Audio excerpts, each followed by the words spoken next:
Hello, everybody. This is Stacy Renee.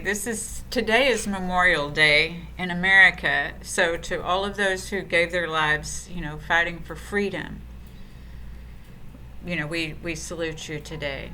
Thank you very much.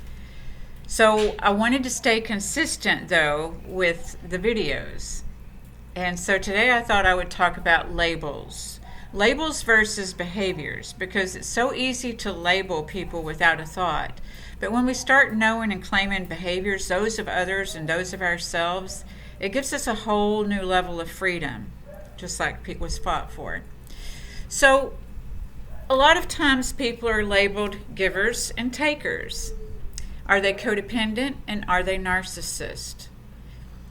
Then, you've got other kinds of labels. And really none of us like a label, do we? And the thing is that there's similarities and differences between these labels. So that's why I like to talk about them being behaviors, is because we can change a behavior where some of us feel stuck in labels.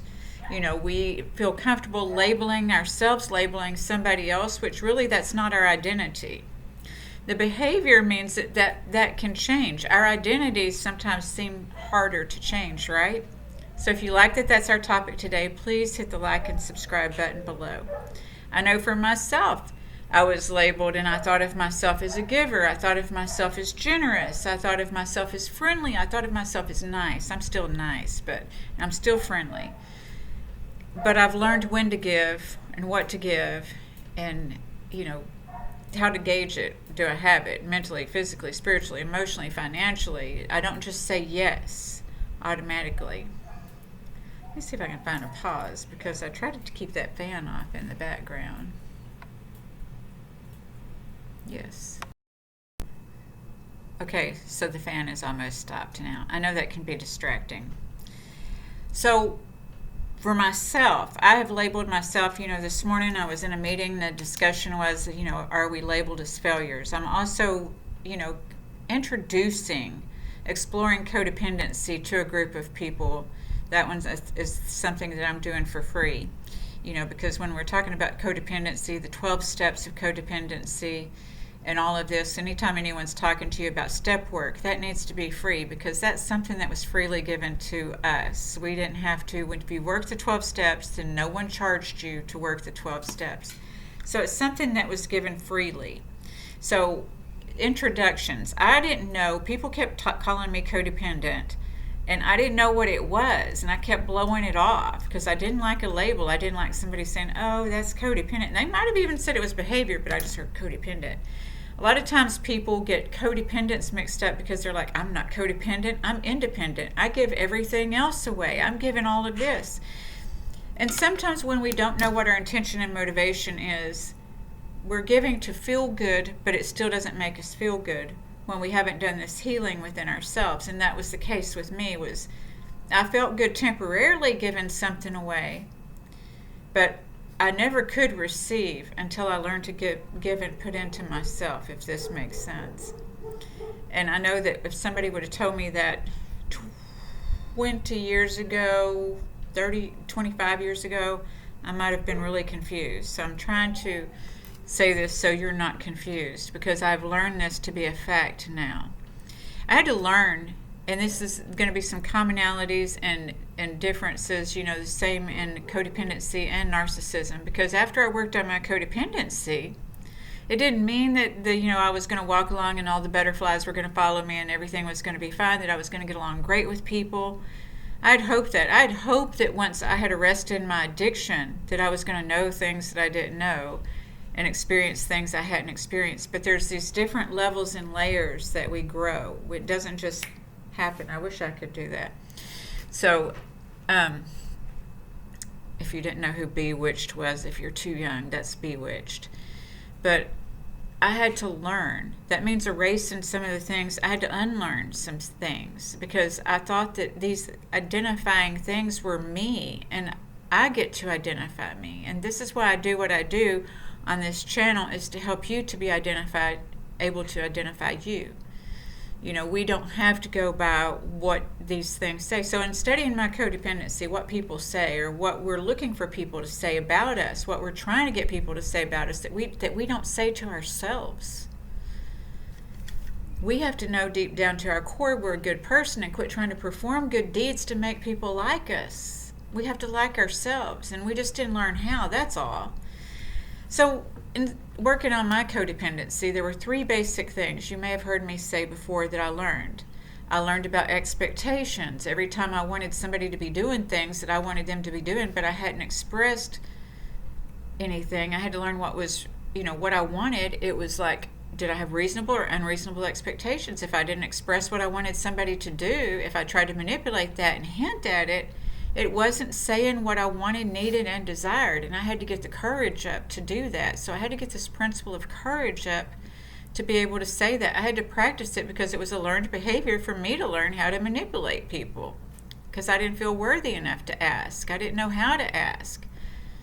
Our well-meaning parents sometimes say want in one hand and what in the other, and see which one gets full fastest. And that was just because those things were handed down to them too. I didn't tell my kids that, but that's what was told to me. So we have hang-ups about wanting things and feeling worthy of wanting things sometimes. No one meant to make us feel that way, or maybe they did, but as a grown-up, it's our responsibility to change that thought. No one else is going to change it for us. No good deeds outside of ourselves is going to change it for us. So that was the first thing, is that when I would want somebody to be doing something and they didn't do it or follow through, I would call my sponsor, my mentor, and I would say, da-da-da-da, blah, blah, blah, blah, blah. They think this, and da-da-da-da-da. First off, she would say, you had an expectation, and it was unrealistic because I hadn't vocalized it. 2, she would say, did they say that? Because I would be making things up, because I grew up in that kind of environment to where my mom was a mind reader. Mom, sorry, I know you watch these, no offense, but she used to say what this person thought and what that person thought. So I thought I knew what people thought too. Then when I grew up and worked on my codependency, I learned that half the time I didn't even know what I thought. I was depending on people outside of myself to tell me what I thought and how I felt. Because sometimes at early ages, we learn how to make sure that other people are feeling okay. I come from a dysfunctional family like many. So oftentimes we try to make sure everybody else feels okay when shit's hitting the fan and all this kind of stuff, that we've not taken care of ourselves. We don't know how. And sometimes our parents legitimately didn't know. My mom was 16, when she married my dad, 18 when I was born, and my dad was 18 when he married my mom, and 20 when I was born. So, when I think back to when I was 16, 18, 20, and all of this, I did not have the capacity, the bandwidth, so there is no blame, because we can't empower ourselves by blaming somebody else. You can get stuck in yesterday's tapes, or you can grow today. Okay, so this is all empowering. My parents were both good people, and I learned a lot from both of my parents, even through pain. I learned how to take chaos to clarity. I learned a lot of good things, and I had a lot of love. I had the most love that both of them could give. So, secondly, I learned what's my business, God's business, and somebody else's business, and to stay in my business, because I couldn't esteem myself by somebody else, you see. So whether I'm comparing myself to somebody else, what I think that they have, or whether I'm trying to fix somebody else, because that was something, staying in my business. I can't be fixing people. I need to work on myself. Have you all ever put so much effort and work into somebody, and then they leave once they get well or they get better? And it's like, if I would have put all this work into myself, what a badass I would be. Well, you can start now. It's never too late to start. And so, putting that work into yourself.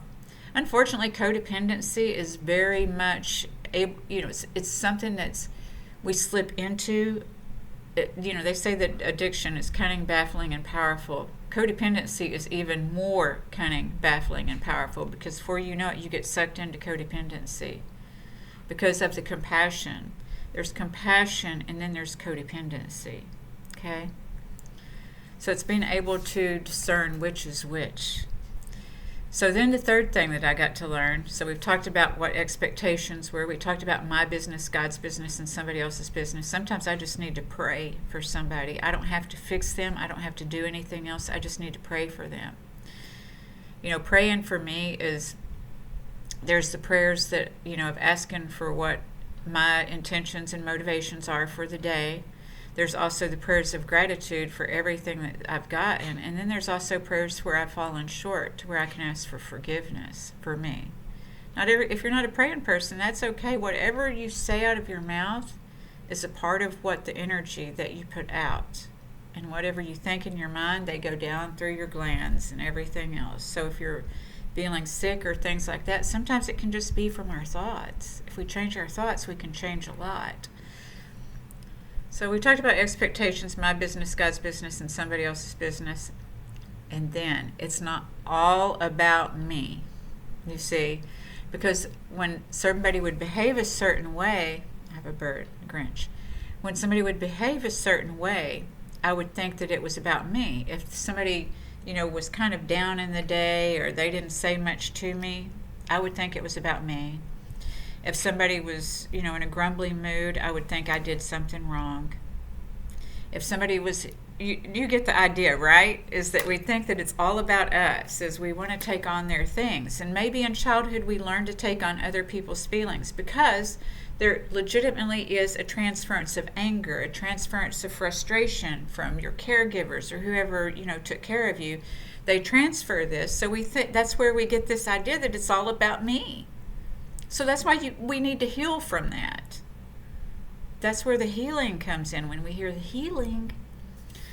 So that's what I learned in codependence. But that didn't stop me that didn't mean that, okay, I can now go on and have amazing new relationships. No.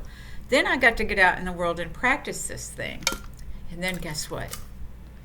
I ran into trauma bonding and narcissism and all of this that I didn't know about. You see, just like I didn't know about codependency, I had heard the word narcissism, and I thought, ooh, this is bad. But I didn't know what it meant until I actually got to deal with narcissism. What that meant was that I never knew when I was going to get in trouble. As an adult, getting in trouble, this is not cool. Anytime we're adults and we're afraid we're going to get in trouble, there's something wrong. That's infantilization. Because we're adults. Adults should not be getting in trouble. So, we can make mistakes. It's just mistakes. Getting in trouble? Do you see what I'm saying? Does this make perfect sense? So the thing is that with a narcissist, they too have unrealistic and realistic expectations. And sometimes we make mistakes, but when you're dealing with somebody who has narcissistic behavior, they're going to lose it. Sometimes you can make a mistake and nothing happens, right? And then sometimes you can make a mistake and it's a big deal. Sometimes little mistakes turn out to be big mistakes, and sometimes big mistakes are forgiven more easily. It's just... And what that causes is a fragmentation. Your equilibrium is off when this happens. And this is where we get to walking on eggshells, that term, walking on eggshells.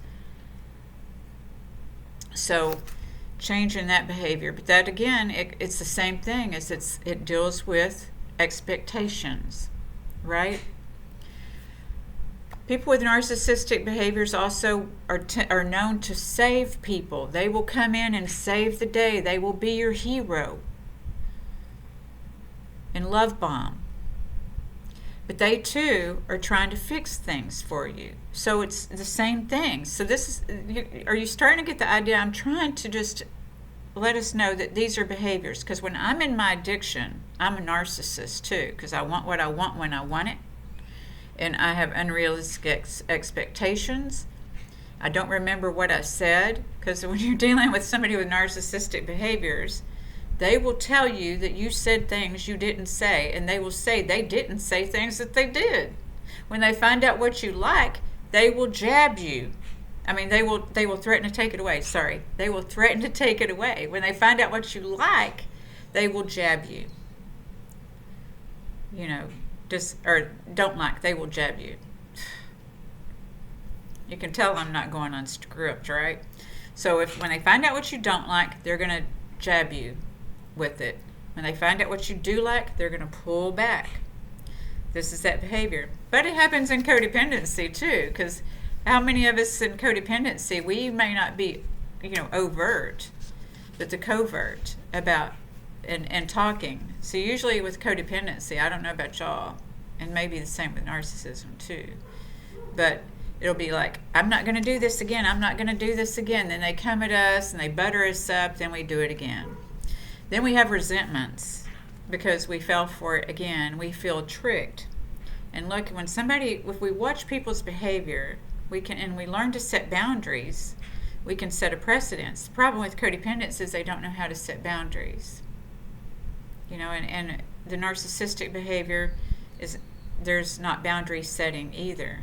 Because first off, boundaries start with ourselves. Somebody shouldn't be raging at another adult. There's no excuse for that at all. To be raging at another adult, getting in trouble. There shouldn't be that. Anytime someone's communicating with me and they come at me, right off and they're not talking to me, I'm going to shut down. That's my flight, fight, or freeze. We all have that. And if I get a chance, I may say something, but it depends on how threatened I feel. How threatened do you feel? And so should we feel threatened as an adult? We shouldn't feel threatened as children either. But it's true that there are some unsafe things. So there's the healthy ego, and then sometimes codependence and narcissism, those behaviors. There's the ego that's always on high alert, that's anticipating what's going to happen next. And so to get in our central nervous system, our parasympathetic response system, our autonomic nervous system, what this means is that sometimes these triggers that I just talked about is what happens is when we get triggered, we need to breathe. Because the trigger causes us to want to go into flight, fight, and freeze. So automatically, your autonomic nervous system is your automatic nervous system. This is what tells you when you got to go to the bathroom. Well, sometimes we automatically do stuff, as I stated in the last video, and don't realize why we're doing it or that we've even started doing it, So I want us to breathe before we exit out of here, but also if you felt like you learned something today from this video, please put it in the comments below. If you have any questions, please feel free to reach out to me. I hope that you're able to claim your freedom today, that you're not worried about getting in trouble, and that you're able to either remember somebody who has meant a lot to you today and what they've done for you in your life. We all have those people who did things for us in our life that really molded us, but also that we're able to heal from and unlearn some of the behaviors and thoughts that we've had in the past that we thought we were just stuck with, because we're not just stuck. You're never too old and it's never too late. And that we're able just to celebrate yourself, even if you do one thing differently.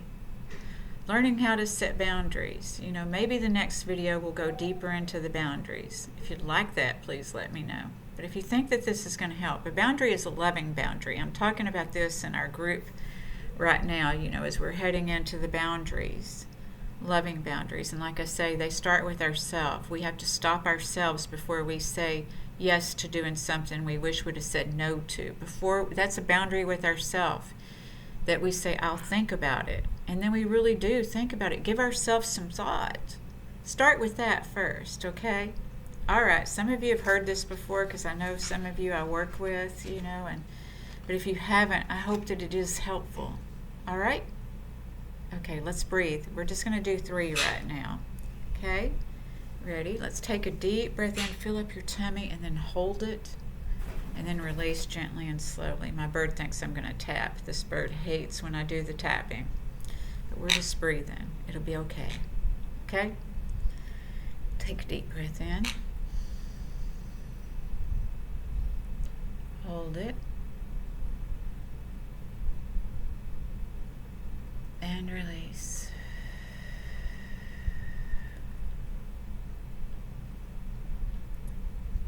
Breathe in.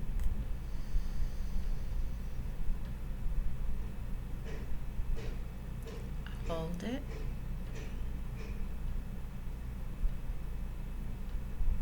And release.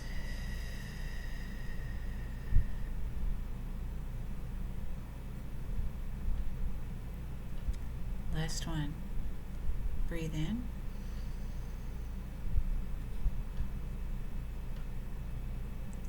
Hold it.